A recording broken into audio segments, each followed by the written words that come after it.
Bonjour. En principe, vous m'excuserez, je ne suis pas un spécialiste de la prise de parole en public. En principe, on nous classe plutôt de l'autre côté par rapport à vous.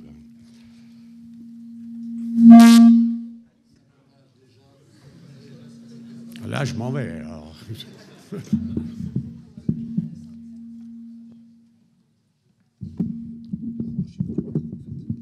C'est parce que je suis trop loin? Oui, mais comment je vais faire pour lire? Bon, donc je vous dis, en général, on nous classe plutôt de l'autre côté, ce qu'on regrette parce que ça n'est pas foncièrement vrai. Bon, certains intervenants ont parlé de choses, c'est pas la peine que je les redise, d'autant plus que il vaut mieux, quand on parle de quelque chose, d'être spécialiste. Si je suis devenu spécialiste des problèmes juridiques de la fédération, c'est parce que j'ai mis le doigt dedans, parce que propriétaire d'un moulin, j'avais des soucis. Et je n'étais pas le seul. Alors, je ne voudrais pas que ce que je vais dire soit pris comme un réquisitoire, mais ça y ressemble un petit peu quand même par moment. Donc, alors, vous m'excusez, je vais lire un petit peu, parce que je ne suis vraiment pas un spécialiste de la prise de parole en public, comme M. Toury, que j'envie beaucoup, et qui a... Pardon ? Non, non, pas du tout. Pas du tout. C'est de moi que vous parlez? Ah bon, je croyais que j'étais de moi. Non, je parlais uniquement de la prise de parole. Pour le reste, de collègues ne sont pas assez. Je sens que cette table ronde va partir en vrille si ça continue. Apparemment. Mais vous savez, tout le monde prend goût à l'improvisation aujourd'hui. Hein. Vous avez remarqué. Pardonnez-nous, Monsieur Pingot. On vous laisse donc effectivement faire cette communication, même écrite, hein, si vous le voulez, mais dans le but de pouvoir échanger tout de suite après et de vous intégrer à la si discussion. Vous le voulez, hein. si je peux répondre. Alors, je voudrais quand même, avant de passer à mon petit réquisitoire, je voudrais remercier Monsieur Pustelnik et Monsieur Luzgarten. Quand nous avons appris, quand la FFA m'a appris que ce colloque, l'existence de ce colloque, on a décidé de sauter sur l'occasion et de faire un contre-colloque sur le secteur pour essayer d'avoir un petit peu de résonance médiatique. Parce que c'est vrai qu'il est très difficile de se faire entendre. Les propriétaires de moulins sont voués aux gémonies la plupart du temps, sont en but à des tas de soucis. Je vais vous donner quelques exemples après. J'espère qu'ils vous feront rire. Quelquefois, ils nous font pleurer. Mais donc, quand M. Pustelnik et M. Luzgarten nous ont contactés avant le colloque et nous ont demandé à nous rencontrer, malheureusement, j'y suis allé tout seul parce que la présidente avait un enterrement qui forcément ne pouvait pas être prévu. Mais j'ai été tout à fait étonné de la qualité de... Alors, je vais reprendre le mot, la qualité de concertation qu'il y a eu tout de suite. J'aimerais bien, si vous voulez, que vous ne pensiez pas que nous sommes des forcenés de la conservation des barrages, des vannages, des moulins, appelez ça comme vous voulez. Mais on pense quand même que notre position devrait être prise en compte, d'autant plus que nous avons des titres. Alors ça, je suis désolé, mais nous disposons de titres et de droits. Le problème, c'est que l'administration ne les reconnaît pas. En principe, tant qu'un arrêté préfectoral... Finalement, vous m'excusez, j'abandonne mes papiers, puis je vais parler comme ça, même si je me trompe ou si je me mélange. À partir du moment où un arrêté préfectoral ou un droit d'eau a été reconnu, il ne peut être enlevé que pour des raisons qui ont été citées tout à l'heure, mais il faut abroger cet arrêté préfectoral, arrêté préfectoral ou ordonnance royale, ordonnance présidentielle, ça ne change rien, il faut l'abroger. En principe, à partir du moment où un acte administratif a été émis par l'administration, elle doit obligatoirement le conserver. Et je suis tout à fait étonné de constater, dans mes petites promenades en France, pour essayer d'aider les propriétaires de moulins, de constater que la police de l'eau, dans beaucoup de départements, n'a conservé aucun document sur les moulins. Or, il faut savoir que depuis 1790, tous les moulins, et je vais même aller plus loin, tous les seuils, n'en déplaise à ce que disait monsieur Réau, je crois, de l'Agence de l'eau, avec qui j'aimerais bien parler ultérieurement. Tous les seuils, je vous dis encore une fois, tous les seuils, quel qu'en soit l'usage et l'utilité, ont été soit reconnus, soit réglementés, y compris même les seuils d'irrigation étaient réglementés. Ils ont tous été repris dans des actes et dans des tableaux, dans des inventaires. Et il y en a eu à toutes les époques. Et vous pouvez retrouver, j'ai plusieurs exemples, vous pouvez retrouver dans les archives, quelquefois dans les archives départementales, mais pas toujours, vous pouvez retrouver l'inventaire complet des moulins, avec souvent, à partir d'une certaine date, la date de règlement quand elle a eu lieu, quand il y a eu un règlement. Sinon, ça veut dire que le moulin était fondé en titre.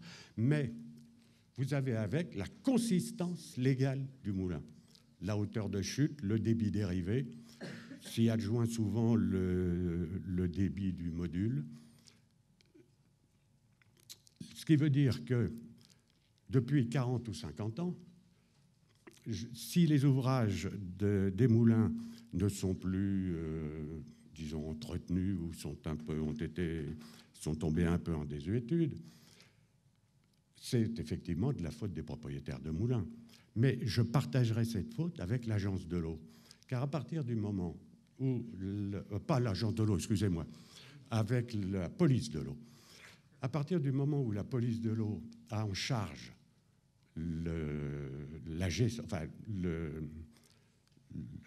l'observance de la gestion de ces ouvrages et qu'elle est là pour les vérifier, éventuellement pour dresser procès-verbal, il faut bien qu'elle dispose des documents.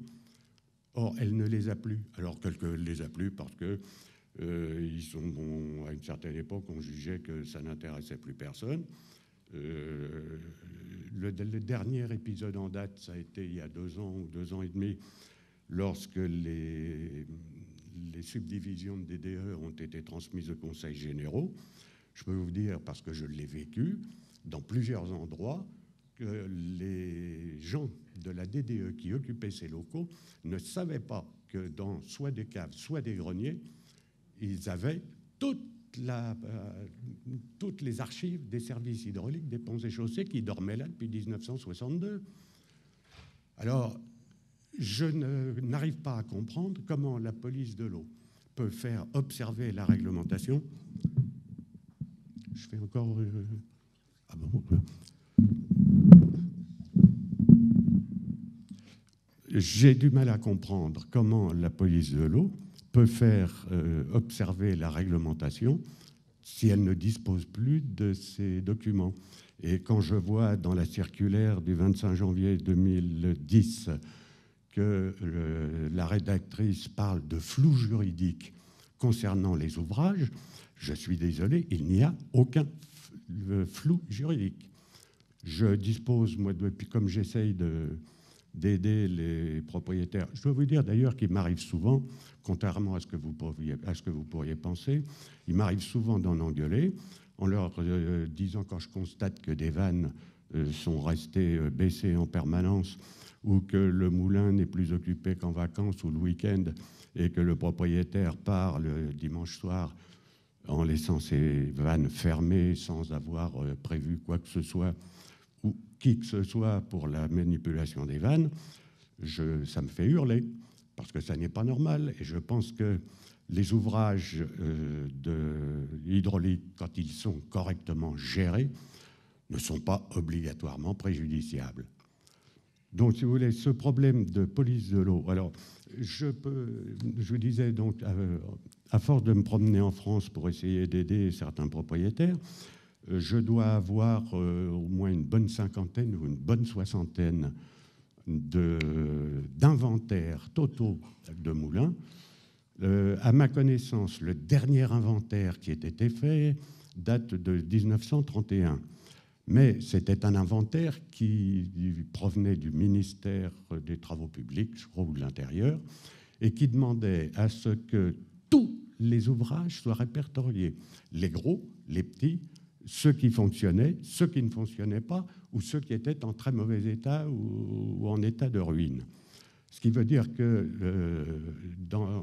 et ça a été distribué dans tous les départements, ce qui veut dire que juste avant la dernière guerre, l'État disposait de l'intégralité de ce que pouvaient être les seuils sur l'ensemble de la France.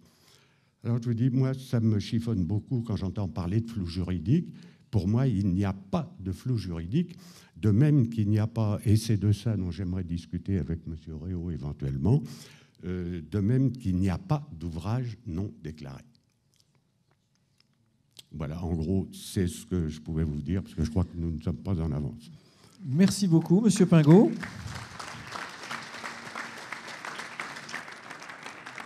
Oui, je vous en prie.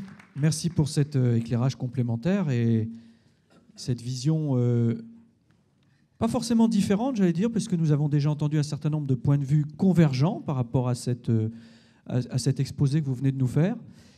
Mais nous allons pouvoir en juger avec les questions qui ne vont pas tarder à vous parvenir de la part de la salle. Donc pour ce faire, et comme à l'accoutumée, je vais proposer à la régie de nous rallumer la salle. Voilà, merci. Et je vais vous proposer à tous de bien vouloir lever la main si vous souhaitez poser une question. Je vous rappelle que le petit procédé que nous avons mis en place pour ceux qui n'étaient pas là hier ou ce matin, que vous avez la possibilité également de poser des questions par écrit. Donc, soit parce que vous préférez que ce soit l'animateur qui la pose à votre place, soit parce qu'elle ne vous paraît pas forcément essentielle tout de suite, mais vous pourrez en espérer une réponse, puisque les organisateurs s'y sont engagés. Toute question écrite qui sera transmise, comme c'est le cas actuellement, à nos hôtesses dans les boîtes à questions, soit me parviendront pendant ce débat, soit feront l'objet de réponses circonstanciées par la suite. Voilà, donc je vous laisse vous manifester en levant vos mains. Voilà, alors je ne doutais pas du succès qu'aurait cette partie-là également du débat. Il y a beaucoup de mains qui se sont levées, donc pardonnez-moi, je vais hiérarchiser de manière tout à fait arbitraire, en commençant par une dame, par courtoisie et par galanterie, la dame qui avait levé sa main au milieu. Je vais vous demander de relever votre main, s'il vous plaît, qu'on vous voit bien. Je crois qu'on vous connaît déjà, d'ailleurs. Je vais vous laisser rappeler votre identité et votre fonction. Donc, je suis Catherine Moret, donc, association Vallée du Léguerre. Je voulais revenir sur une question de directive qui a été abordée dans les premiers exposés, de la contradiction quelquefois entre la directive Habitat et la directive DCE.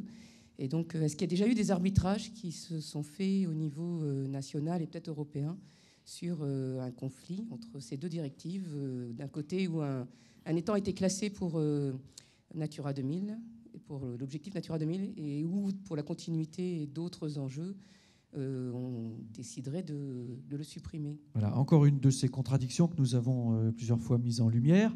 Monsieur Forêt, peut-être, si vous voulez bien. Je vais vous laisser lancer le premier pour répondre à cette question, et peut-être avec l'appui d'autres intervenants, si vous souhaitez. Je vais répondre en deux niveaux. Au niveau européen, théoriquement, s'oppose la question des eaux modifiées, fortement modifiées, les MEFM. Il y a actuellement des échanges entre États membres et Commission sur la justification des MEFM.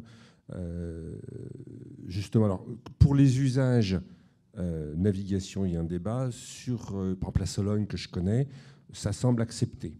Donc, c'est-à-dire qu'on a des eaux fortement modifiées, puisqu'on a des chaînes d'étangs, mais qu'à l'inverse, les chaînes d'étangs, ayant plusieurs siècles, ont conduit à l'apparition de milieux naturels, mais entre guillemets artificiels.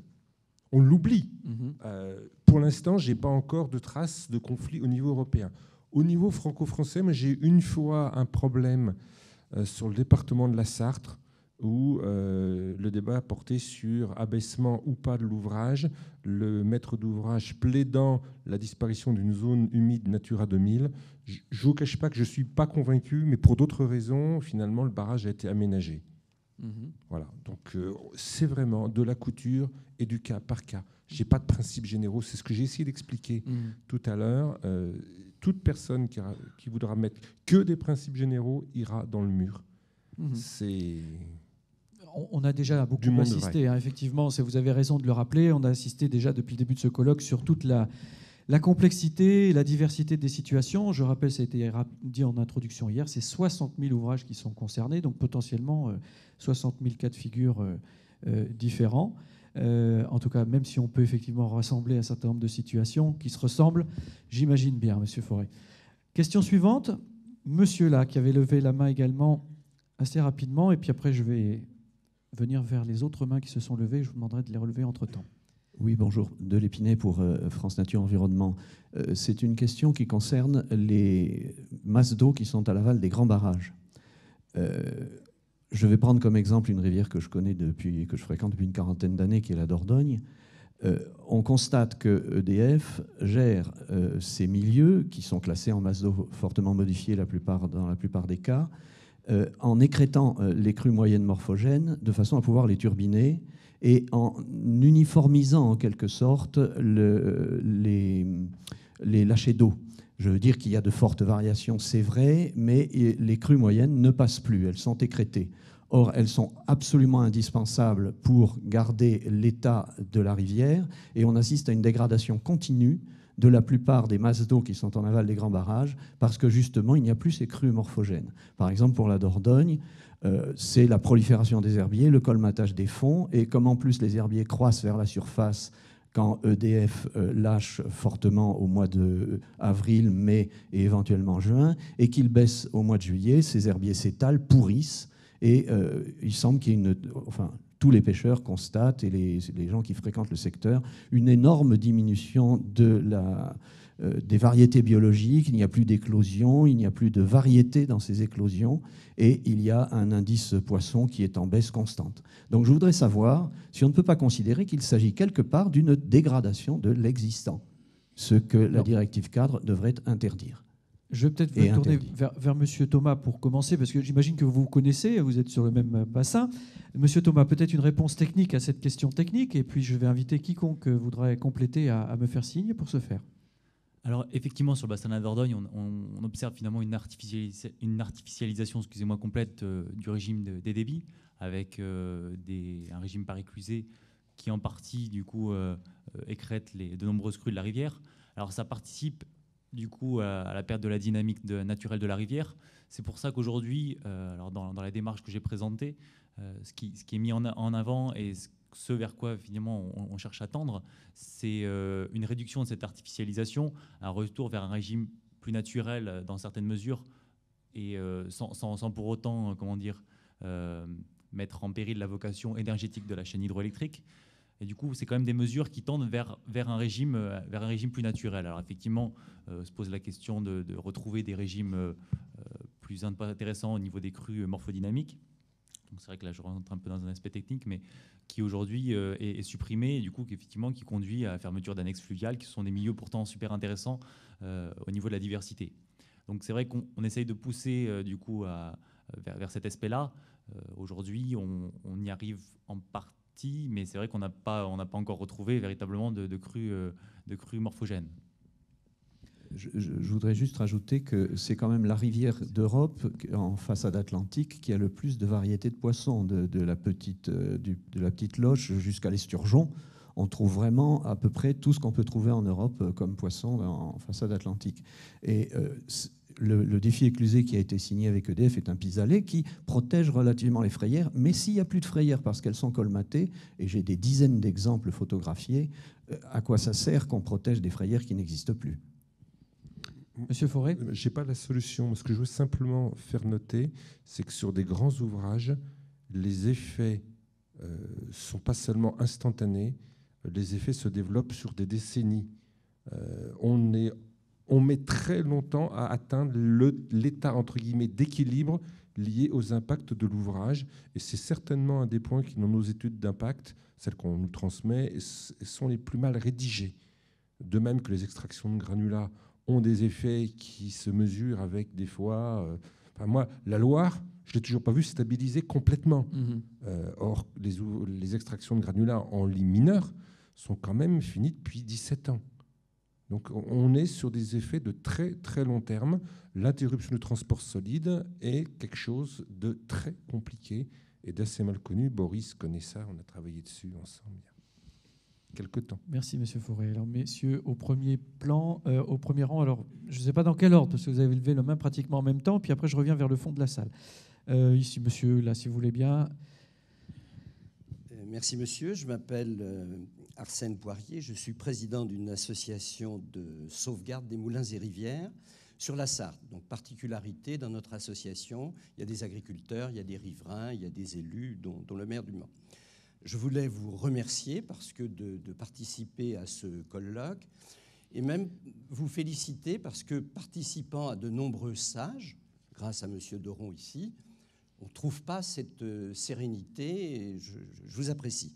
Et d'ailleurs, si vous organisez un prochain colloque sur la pollution domestique, sur la pollution individuelle, sur les médicaments, et que vous nous invitez, ça nous fera beaucoup plaisir.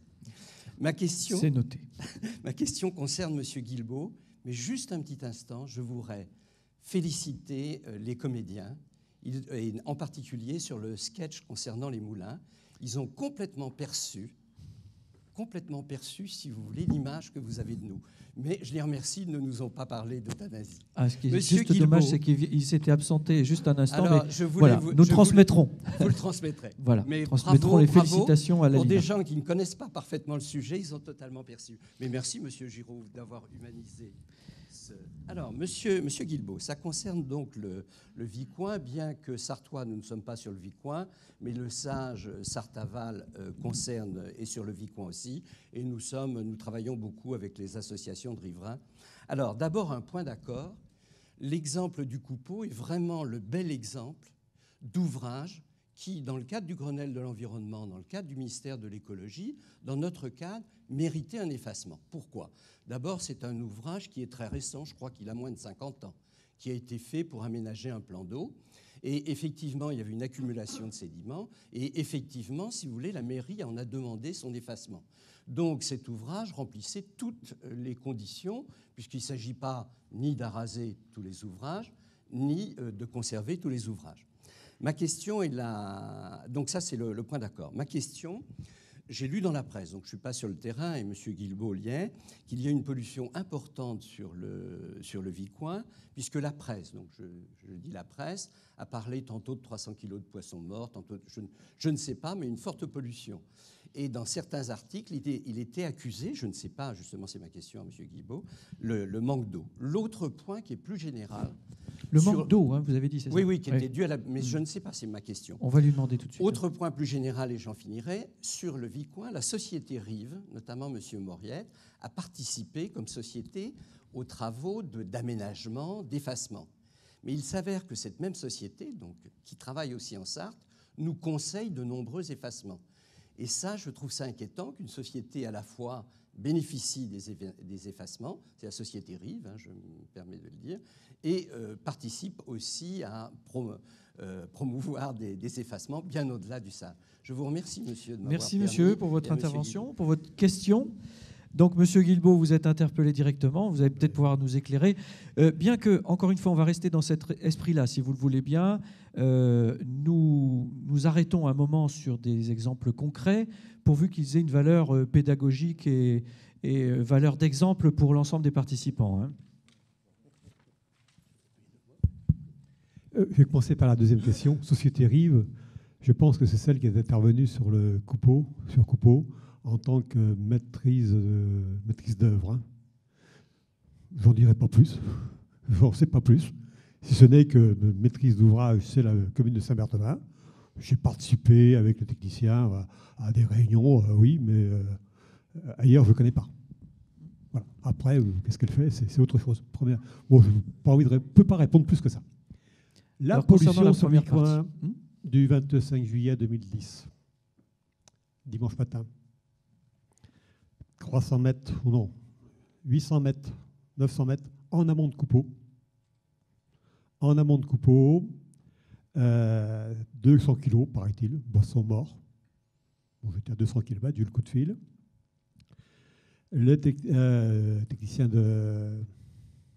président de la PPMA s'est déplacé. J'ai eu le coup de fil bien tardivement. Et on a constaté cela. Ils ont été évacués. Alors, dans la presse, il a été dit que c'était du fait de la faible hauteur d'eau qu'il y avait dans la rivière, donc manque d'oxygénation. Il se trouve, et c'était vérifié, que c'est la station d'épuration qui est située juste à cet endroit-là, qui a déversé je ne sais quoi pendant la nuit et combien, et qui en est la cause, c'est ça.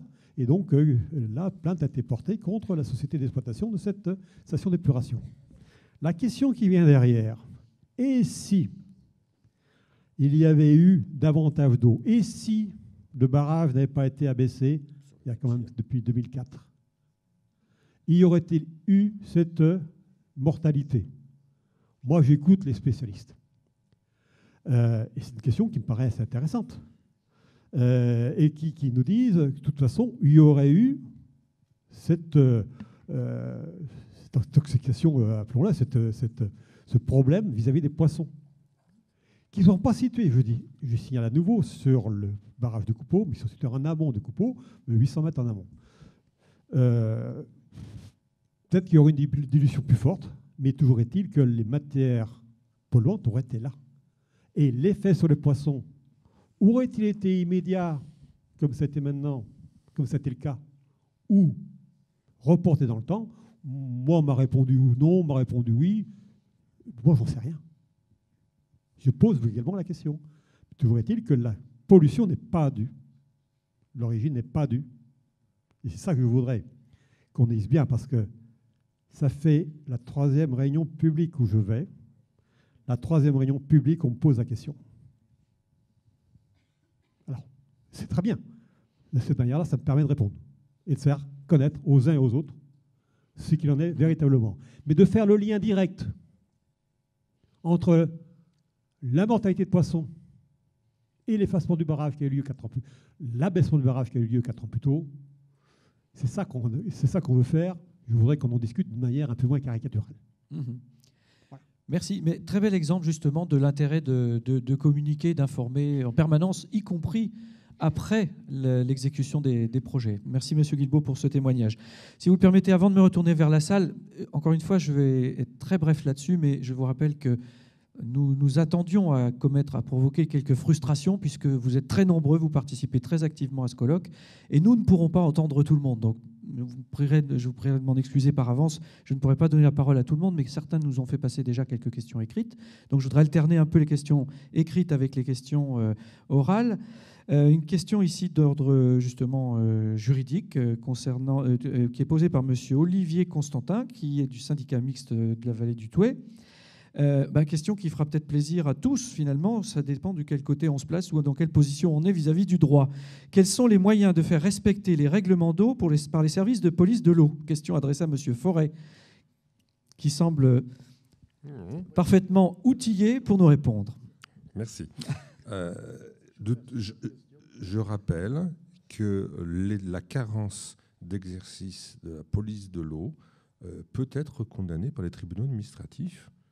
Donc, le silence de 4 mois sur des faits, vous pouvez, effectivement, vous plaindre au tribunal administratif, voire, et c'est très peu connu, quand les faits relatifs sont constitutifs d'un délit, vous pouvez porter plainte devant les tribunaux correctionnels pour complicité de délit du préfet. Ça va extrêmement loin. Si vous permettez, cette recommandation semble avoir provoqué une petite rumeur dans la salle. Donc je ne sais pas comment il faut l'interpréter, si certains s'y sont essayés, mais ça a l'air d'être une recommandation assez radicale. Non, mais attendez, moi je rappelle l'état du droit.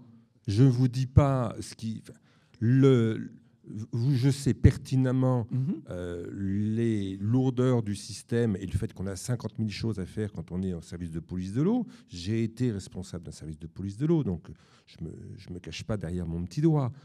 Maintenant, quand vous êtes... Alors, si vous le faites pour tout et n'importe quoi, ça ne marchera pas. Mais je vous rappelle que vous pouvez alerter effectivement un service et que la carence d'exercice de la police est une faute de l'État. Et l'État s'est déjà fait condamner de nombreuses fois. Et j'attire votre attention tout spécialement sur le fait que quand les faits constatés relèvent sont un délit, on peut même aller beaucoup plus loin. C'est tout. Effectivement, je pense que nos concitoyens sont finalement assez respectueux de l'autorité de l'État. Je dirais l'État concerte beaucoup. La justice tranche. Il faut savoir ce qu'on veut. Mais dans un État qui se judiciarise, il y a les avantages et les inconvénients. Soyons majeurs. C'est vrai que quand vous avez choisi la voie du judiciaire, c'est devient un petit peu des fois compliqué d'obtenir des choses à l'amiable. Mais il faut aussi montrer que vous êtes pleinement conscient des moyens que le législateur a donnés. C'est des fois, ça permet de faire comprendre. Moi, j'ai souvenir d'un cas au moins où l'association a menacé le préfet. C'est ce que j'allais vous clairement, dire. Dans un premier temps, ça peut se limiter à des menaces qui peuvent avoir un certain effet. Des menaces. En disant, on connaît des rappels, le droit, on va dire. Des rappels. Mais je connais un cas difficile dans un département de l'ouest de la France qui, le préfet, a craqué parce qu'il s'apprêtait à commettre une complicité de délit. Et l'association lui dit, voilà, vous faites cet acte, voilà quelle sera notre réaction. Le préfet a changé d'avis. Point. Donc, il faut connaître ses droits, il faut avoir des bons dossiers, et l'administration sait bouger quand il y a de vrais enjeux. Merci, Monsieur Fauré. Je pense que vous allez être souvent sollicité par les questions qui nous arrivent là. On va essayer de varier un petit peu les réponses, mais encore une question qui pourrait vous concerner. Question de Monsieur Benjamin Bull. Alors, j'ai du mal à lire le nom de sa structure, mais je crois comprendre qu'il est du département de l'Ain. Devant le constat du travail restant à faire, des calendriers administratifs, le ministère de l'Environnement demandera-t-il un délai supplémentaire à l'Europe pour obtenir le temps nécessaire et ne pas répéter les erreurs du passé? Voilà, ça c'est quelque chose qui doit parler aussi à un certain nombre d'acteurs qui s'inquiètent du temps disponible pour faire les choses. Je vois M. Toury opiner du chef. Je ne sais pas quel est son avis sur la question, mais nous allons... C'est un tic. Monsieur Fauré, je suis désolé de vous solliciter aussi souvent, mais nous ne prêtons qu'aux riches en termes de capacité de répondre. Hein. Merci. La première chose, je dirais que sur l'ambition des objectifs, ce sont nos parlementaires qui ont fixé le niveau d'objectif pour la France, avec les 66% d'objectifs de masse d'eau en bon état en 2015. Je crois que les services vont faire de leur côté le maximum, obtenir des délais, mais Bruxelles n'a jamais rien demandé comme niveau d'exigence. C'est la France qui s'est posé un défi. Clairement, si on y arrive à peu près en 2016 ou 2017, vu le développement rapide des contentieux européens, nous serons dans les temps. Je rappelle que la directive eaux résiduaires urbaines avec les délais 1998, les dernières stations d'épuration en France seront conformes en fin d'année prochaine, ce qui ne fait que 13 ans de retard. Ce n'est pas très glorieux. Ce n'est pas une fin en soi. Mais je crois qu'il faut être clair. Oui, on a mis la barre très haute. Oui, ça sera extrêmement difficile. On fera le maximum. Voilà. Merci, Monsieur Fauré. Question suivante, et après je retournerai vers la salle. Elles sont vraiment toutes aussi intéressantes les unes que les autres. Alors, je prends un peu la liberté de classer les choses pour essayer d'intéresser le plus largement possible notre public. Question de Monsieur Patrick Augereau. Pardonnez-moi, là aussi j'ai un peu de mal à lire l'organisme, mais vous êtes d'un syndicat de rivière apparemment. Question concernant la thématique de l'effacement de chaussées et du risque pour le bâti. Comment se prémunir techniquement et juridiquement, puisque nous sommes bien dans le sujet du jour, contre les risques liés au bâti lors d'une intervention sur une chaussée avec un moulin attenant servant d'habitation? Voilà un cas concret qui doit se retrouver assez régulièrement sur le terrain, me semble-t-il, et qui devrait intéresser beaucoup de monde. Qui veut répondre à cette question? Monsieur Guilbault, vous avez rencontré ce cas-là, j'imagine? On a le cas. On a le cas sur la bâtie, un déversoir assez haut, enfin de 2,50 m, je crois, et propriété sur le côté des murs, qui sont vieux, âgés. Et le risque d'abaisser le déversoir, c'est de faire en sorte que ça aggrave encore ça aggrave la situation de ces murs qui sont en mauvais état. Et quand on a eu ce cas à étudier, on a dit, plusieurs d'entre nous, il n'est pas question qu'un jour ou l'autre, le propriétaire se retourne contre le syndicat de Rivière pour faire refaire la maison, les murs, parce qu'il y a eu un abaissement qui pourrait être considéré comme étant non intéressant, non judicieux et responsable. Qu'est-ce qu'on a fait avec le propriétaire? Là, on a regardé le problème. Moi, j'ai parlé d'état de lieu. En parlant d'état des lieux avec elle, peut-être qu'il faudra le faire, mais j'ai compris qu'on bloquait la discussion. Donc, retrait du côté d'état des lieux. Tout près, il y a un pilier d'anciennes voies pour lequel on est en train dans le programme, de le consolider, de rejointoyer sur une certaine hauteur ce pilier. La proposition, je l'ai faite auprès des techniciens des uns des autres, auprès des financeurs. Pourquoi ne pourrait-on pas faire la même chose dans le coût de cet abaissement de déversoir, la prise en compte, la prise en charge du rejointoiement des murs, la consolidation, pour la partie actuellement inondée. Par la partie plutôt inondée, qui viendra exondée. Il s'agit également du bâtiment qui est classé historique. On a fait venir, est venu le responsable architecte des bâtiments de France. On a trouvé une solution technique pour le type d'enduit. Il y a un accord de la propriétaire pour le faire. Et maintenant, elle dit quand est-ce que vous allez le faire? Et j'en profiterai pour faire le haut. Voilà, on est. Maintenant, je ne suis pas encore garanti du fait de ne pas faire l'état des lieux. Monsieur Fauré, justement, voilà. vous voulez nous éclairer sur ce point? Paradoxalement, je pense que c'est le sujet le plus difficile quand on a comme objectif sur un ouvrage l'arasement. Alors, j'ai tendance à dire, il faut vraiment le regarder très bien parce que c'est d'abord un problème de sol.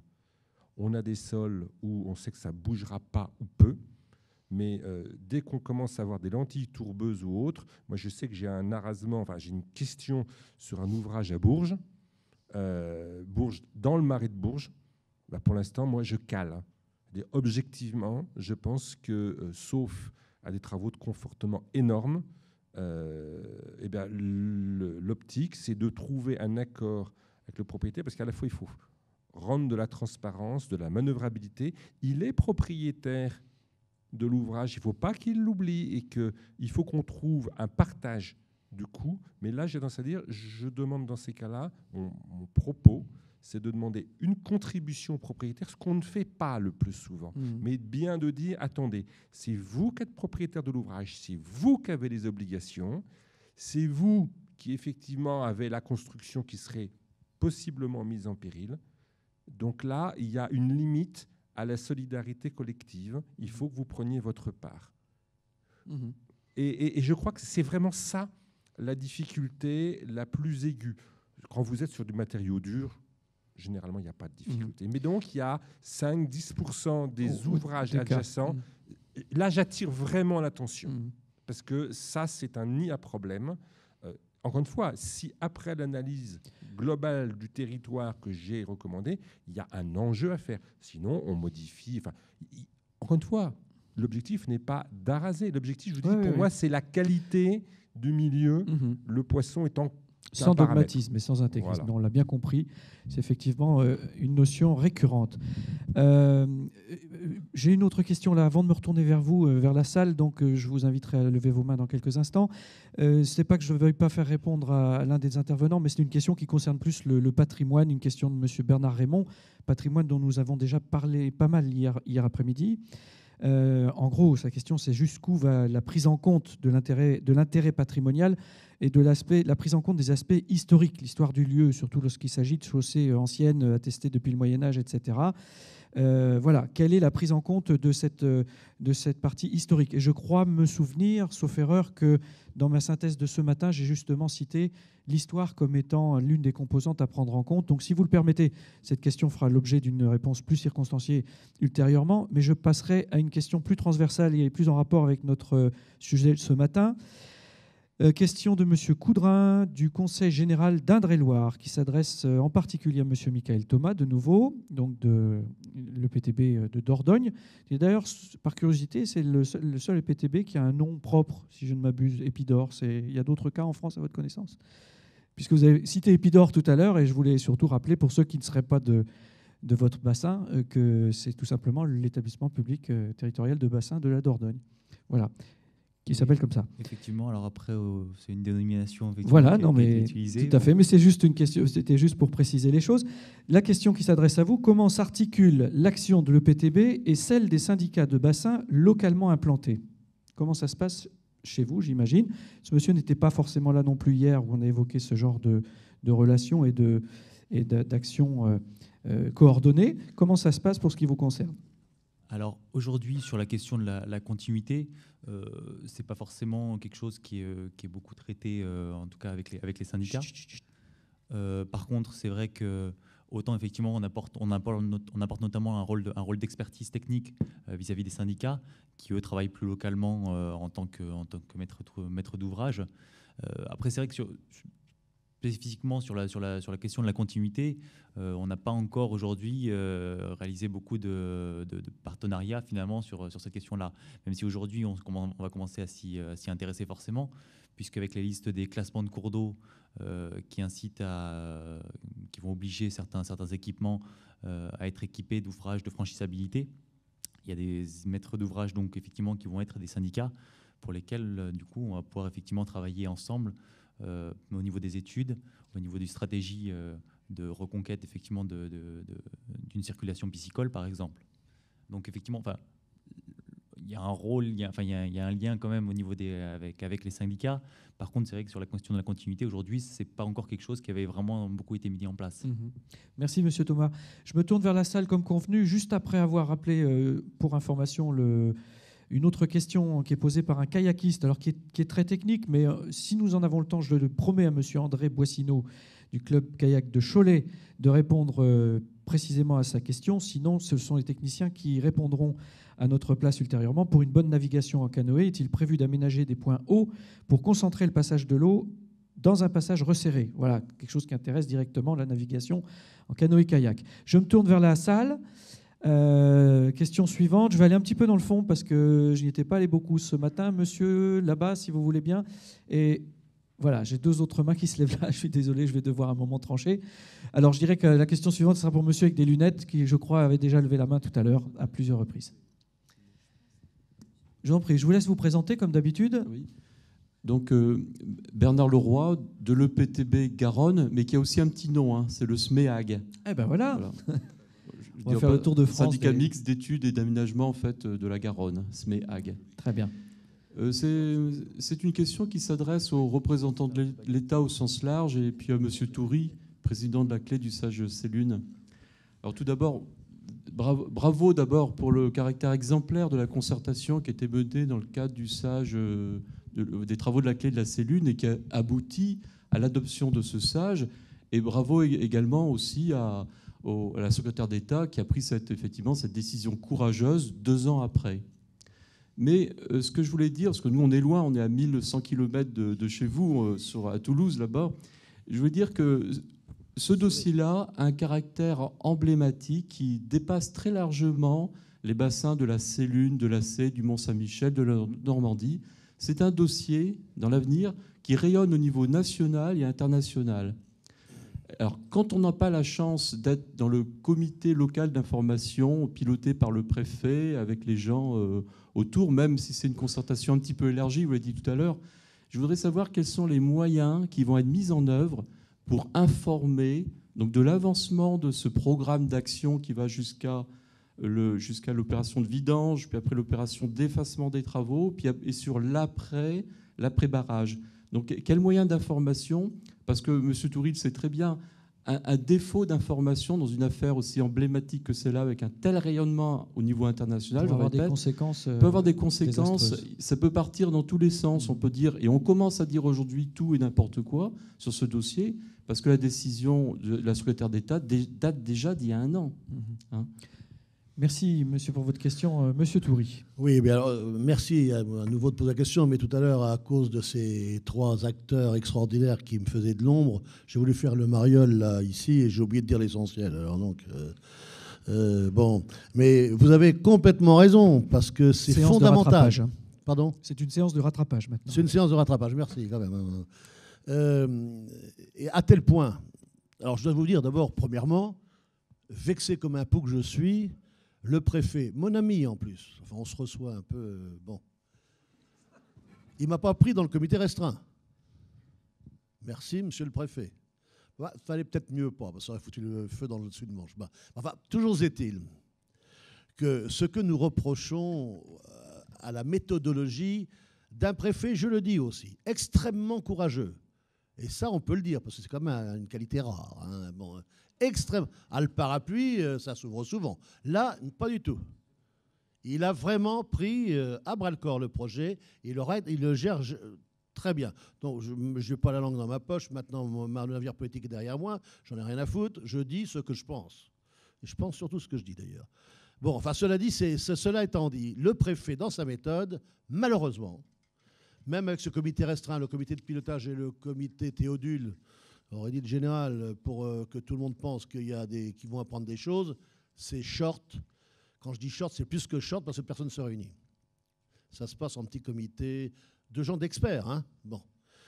À tel point que nous, on a remis en cause, enfin, on n'a pas remis en cause, on était par obligation, on a remis en place l'autre jour notre commission locale de l'eau, parce que vous savez, avec toutes les élections qu'il y a eu, on n'avait pas les nominations de tout le monde. Enfin bon, on vient de le faire.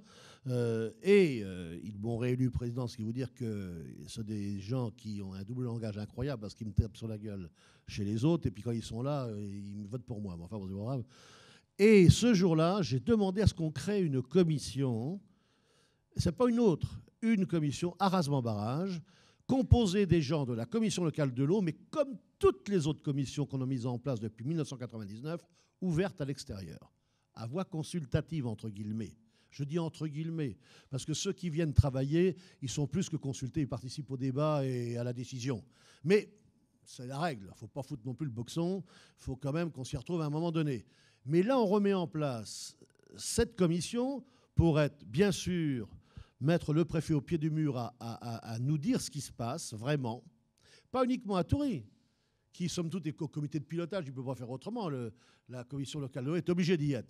Mais aussi, c'est ce que je dis bien, moi je ne suis que le représentant d'une décision et de prise de décision d'une commission locale de l'eau qui a 62 personnes. Ce n'est pas une, 62. Donc moi je tiens à ce que ma commission locale de l'eau soit au courant. Et puis, ce n'est pas suffisant, parce qu'en effet, notre bassin versant n'est pas immense, mais il est quand même grand.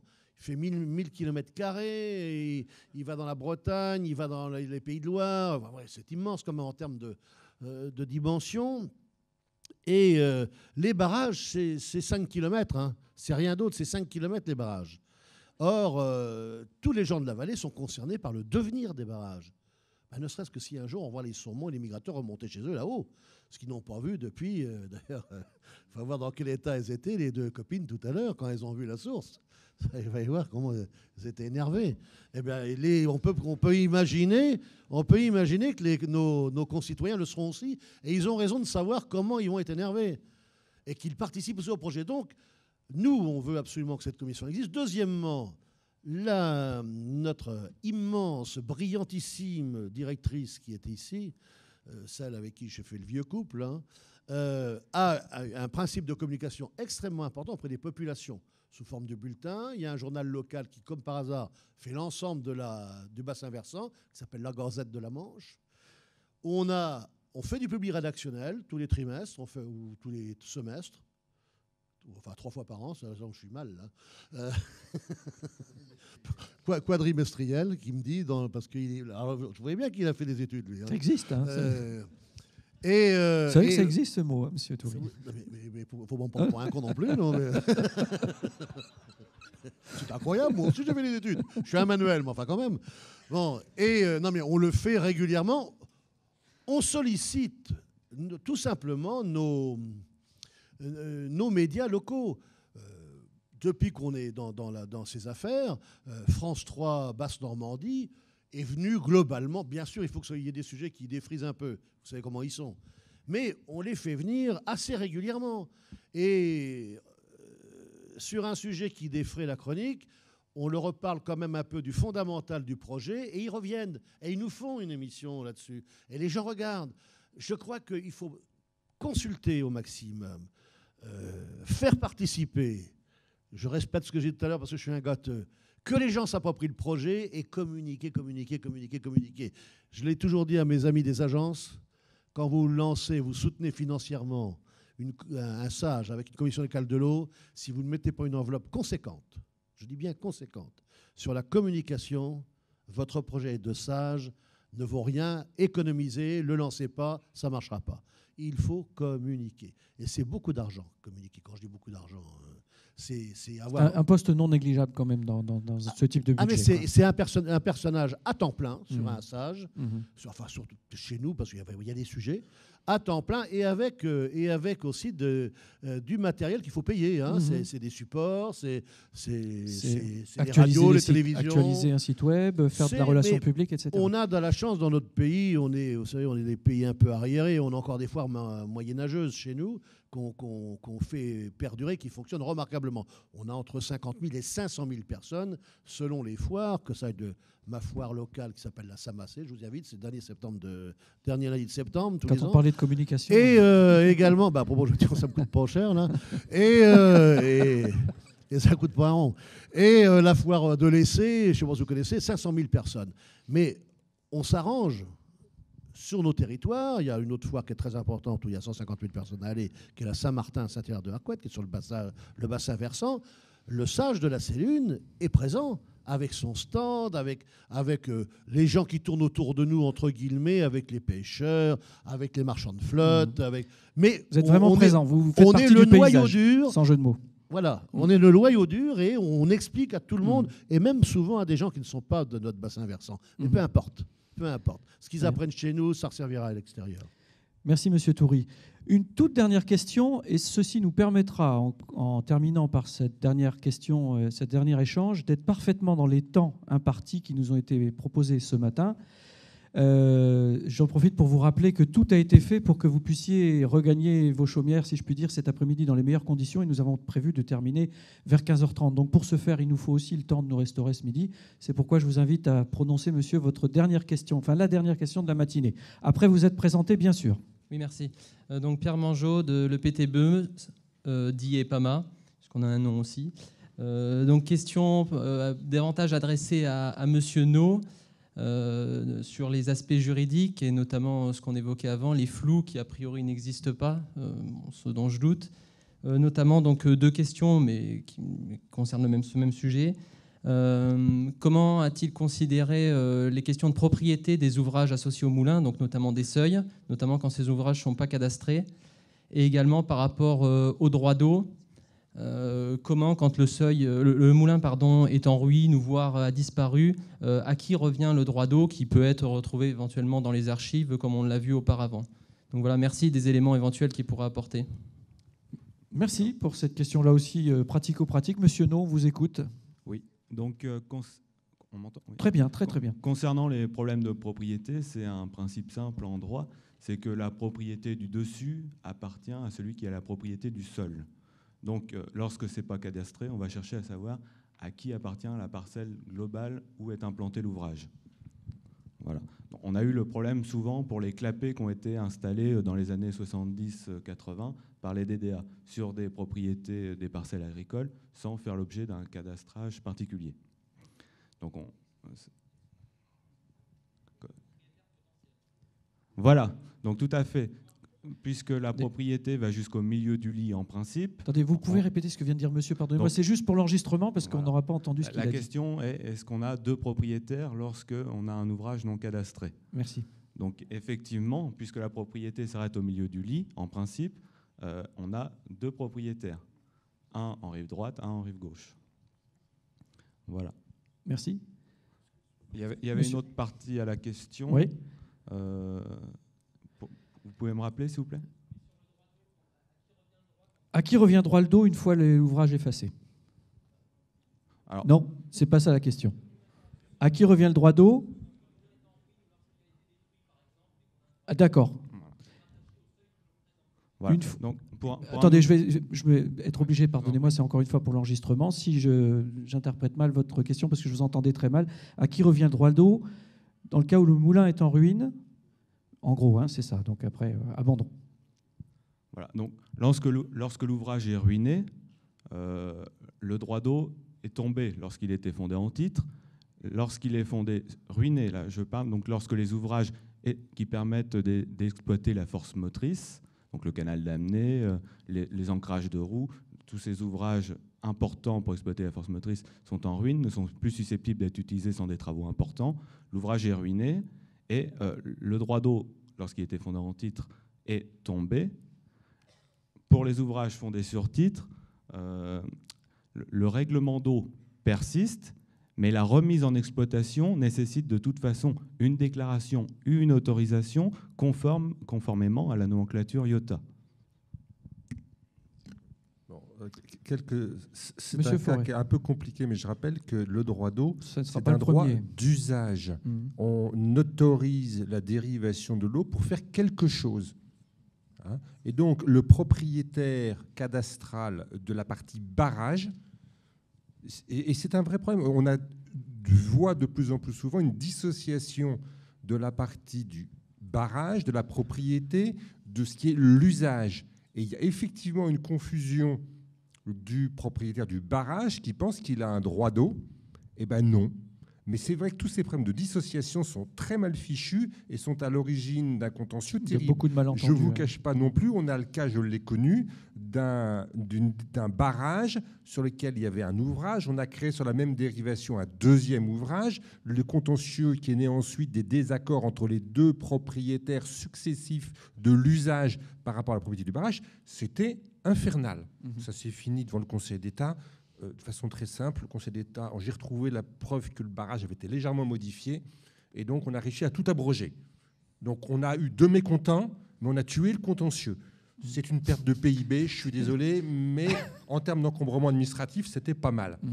Deuxième chose sur laquelle je veux apporter un éclairage, objectivement, c'est vrai que le dernier inventaire général des moulins date de 1931 ou par là. Ce qu'il faut savoir, c'est que la police de l'eau a disparu en 1956 quand les infractions au titre de la police de l'eau sont devenues des simples infractions, un arrêté préfectoral. 50 francs d'amende, c'était quand même pas très efficace. Moi, j'ai fait condamner 2-3 personnes à 50 francs d'amende sur des choses graves. Je ne vous cache pas que c'est vachement dissuasif et que pour un fonctionnaire à faire un PV à ce prix-là, c'était pas un rapport qualité-prix extraordinaire. Hein. 20 fois le prix du PV. Bon. Donc la police de l'eau, pour moi, est morte en 1956.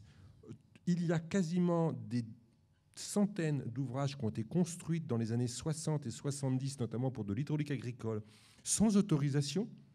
Pourquoi s'embêter ? Hein, et clairement, la police de l'eau a commencé à renaître avec la loi pêche de 1984. Voilà, on a vécu dans les faits de 56 à 84 une grande période de vide. C'est probablement aussi les effets cumulés qui ont fait qu'on s'en est inquiété à ce moment-là. Oui, le droit n'est pas propre.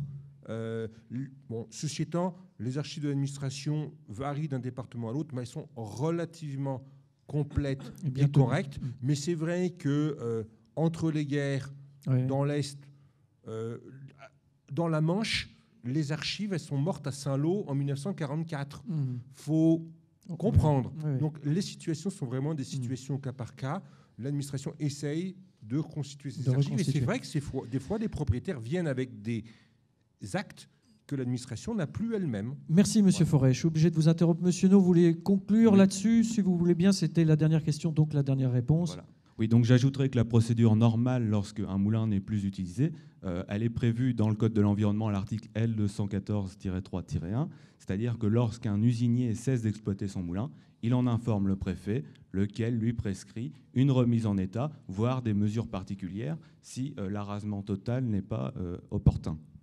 Monsieur Pingot, je vous ai vu opiner du chef, vous acquiescez sur ce point, il n'y a pas de souci. Sur ce point particulier. Pardonnez-moi, je termine un petit peu, de manière un peu directive, cette matinée. Mais avant d'applaudir nos intervenants, je vous propose juste de vous rappeler que cet après-midi, nous reprenons à 14h, ici, pour entendre un sujet tout aussi intéressant que tous ceux qu'on a entendus jusqu'à présent. C'est l'occasion vraiment de prendre de la hauteur, car nous entendrons M. Roberto Eplé, qui est président du réseau européen des rivières, qui va venir nous faire part de ce qui se passe hors nos frontières, et je pense que ça sera tout à fait intéressant également, avant de synthétiser cette journée et de la conclure. Une dernière information à l'attention de la Ligue d'impro, puisque je vous ai trouvé un nouveau candidat, éventuellement, si vous recrutez. Je pense que tout le monde aura identifié en la personne de M. Toury, qu'on peut applaudir, ainsi que tous les autres participants.